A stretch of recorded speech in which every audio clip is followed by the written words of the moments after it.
Hey, welcome back.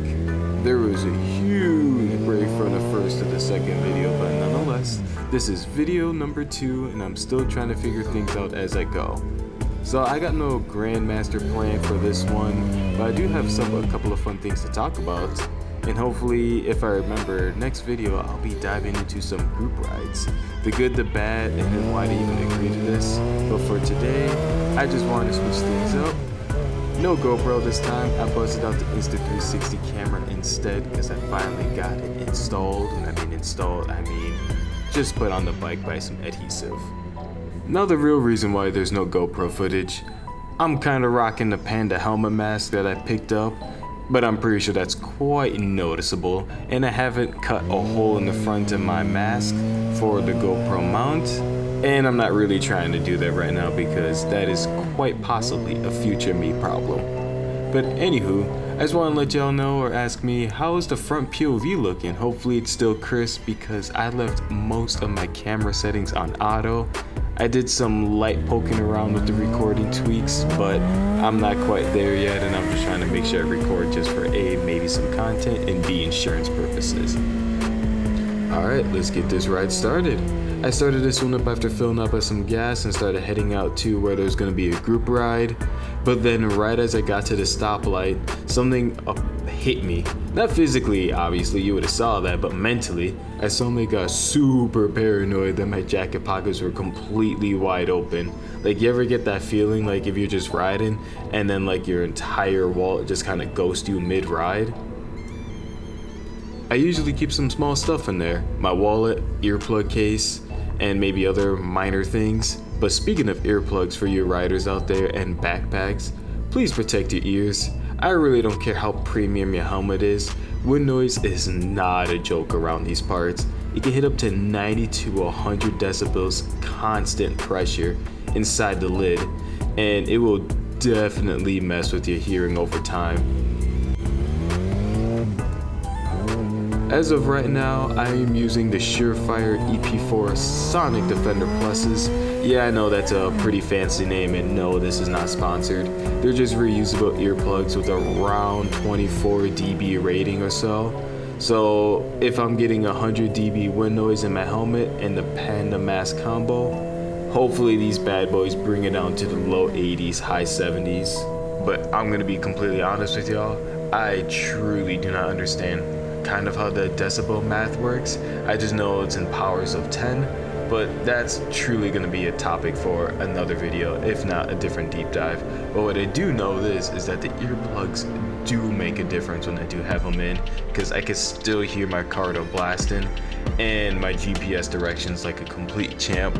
Super safe, super vibey. Pulling up to the second red light here, right before hopping on the highway, you'll probably catch me fiddling with the clutch a little bit, like I got really nothing better to do. I honestly don't know when I picked up this habit, but I tend to feather the clutch in and out on both of my bikes. Is it because I'm trying to find the clutch?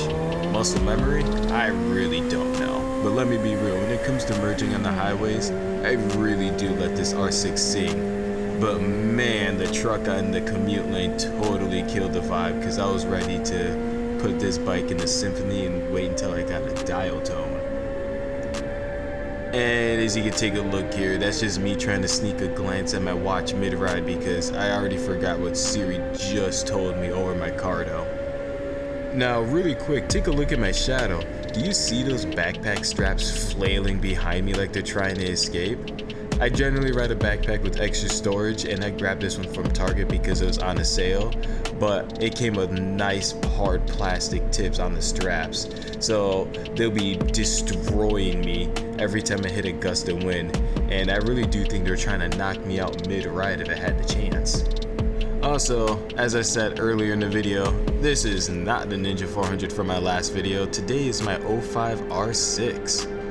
And yes, I do record for 2 reasons. So 1 is, like I said earlier, is for insurance receipts, just in case. And 2, I really do find it pretty fun watching back on the ride, hearing the engine, knowing that what the wind was feeling like. Remember how locked in I was at sometimes. So at the time when I planned to make this video and record audio and, well, upload it to YouTube, I was on the hunt for a new motorcycle to feed my little addiction here, which is also known as paying way too much insurance than I really should have. I was browsing Facebook Marketplace at the time just to see what's around, and I stumbled upon this Ninja 650 with only 6,000 miles on it, rocking aftermarket plastics. And get this, it was iridescent pink, and honestly, it looked pretty dope, I ain't gonna lie. And the price was even better. It was listed at $3,500 for a 2019 model. And yeah, it was only $3,500, which is wildly low considering Ninja 650s generally sits around $6,000 with similar mileage, and I'm not even factoring in a year at this point. So naturally, I attempted to run through this bike's the red flag checklist. So first thing, stolen? Nah, I claimed I had a clean title. Was it missing an engine? Nope, the description said it was running, ready to go, even a recent oil change on top of all of that. So at this point, I was like, it got me. So I bit the lure, sent the message, and asking if the bike was still available and if we could meet at a neutral location, because let's be real, I'm not pulling up to anyone's house and no one's pulling up to mine, especially when a deal like this is looking this sketchy from the get-go. Next thing I know, the seller got back to me in like a couple hours, and this person said, hey man, if you're interested, if you drop a deposit, I'll get ready to take it off the marketplace so you can take a look at this thing. But I was like, what? But you know what? Maybe they're completely new to selling and buying used. So let's try to give them the benefit of the doubt. So then I'm like, hey, I'm just kind of curious. Would you be able to send me a crop photo of the title matching the VIN number on the bike, just so I can at least know like things are in order, at least from the beginning, right? And immediately, I'm talking suspiciously fast, within 5 minutes, they hit me with the, yeah, I could do that for you after you send a deposit. And I was like, word? Nah. My Genjitsu resistance was way too high for none of this nonsense. Scamming like me with this doesn't work on a seasoned warrior like me. So then I asked again. I'm like, hey, I just want to see the title. And it hit me with this screenshot with the listing saying, this is the title. And it's just a picture of the bike again.